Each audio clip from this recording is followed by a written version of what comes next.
গুলশানে বিএনপি চেয়ারপারসনের কার্যালয়ে দলটির শীর্ষ নেতাদের সঙ্গে বৈঠক করেছেন জাতিসংঘের আবাসিক প্রতিনিধি গোয়েন লুইস। সেখানে আছেন আমাদের সহকর্মী আহমেদ সালেহীন। সরাসরি চলে যাব তার কাছে। সালেহীন, আজকে সকাল 11:30টার দিকে বিএনপি চেয়ারপারসনের গুলশানের যে কার্যালয় রয়েছে সেই কার্যালয়ে জাতিসংঘের আবাসিক প্রতিনিধি গোয়েন লুইস তিনি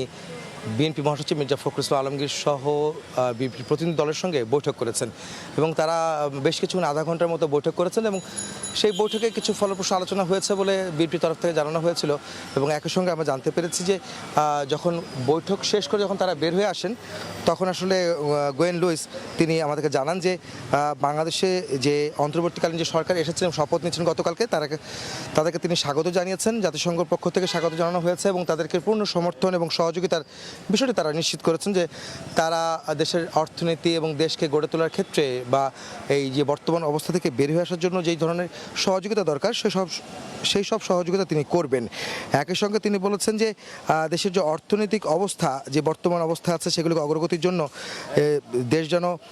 সেসব নিয়েও আলোচনা তাদের মধ্যে হয়েছে। সব সেক্টর নিয়ে আসলে আলোচনা হয়েছে, আসলে কী করলে কী হবে এবং কীভাবে কী করা যায় এবং অন্তর্বর্তীকালীন সরকারের ভূমিকা কেমন হবে এবং সামনের নির্বাচন কেমন হবে সেই বিষয়গুলি তারা ভিতরে আলোচনা করেছেন। একই সঙ্গে বিএনপির স্থায়ী কমিটির সদস্য আমির খসরু মাহমুদ চৌধুরী যিনি এই বৈঠকে উপস্থিত ছিলেন তিনি বাইরে এসে গণমাধ্যমের সঙ্গে কথা বলেছিলেন আমাদের সঙ্গে এবং তিনি বলেছেন যে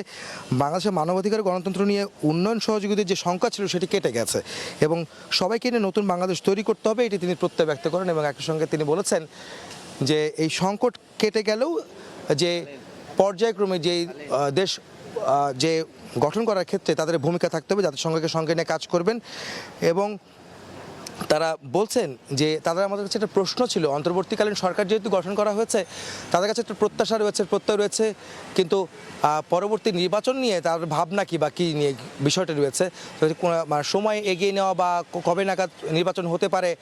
সেই বিষয় নিয়ে আলোচনা প্রশ্ন করা হলে তিনি বলেছেন যে এখন যেহেতু সংখ্যা কেটে গেছে নিরপেক্ষ সরকারের অধীনে নির্বাচন নিয়ে বা নিরপেক্ষ নির্বাচন নিয়ে এখন আর কোনো সংখ্যা নেই বা সংকট নেই, সেটি তিনি নিশ্চিত করে বলতে পেরেছেন। তো এই ছিল আমার কাছে গুলশানে বিএনপি চেয়ারপারসনের কার্যালয়ে জাতিসংঘের আবাসিক প্রতিনিধির সঙ্গে বিএনপির প্রতিনিধির যে বৈঠক হয়েছে তার সব শেষ খবর। গুলশানে বিএনপি চেয়ারপারসনের কার্যালয় থেকে আমাদের সঙ্গে যুক্ত হয়েছিলেন সহকর্মী আহমেদ সালেহীন।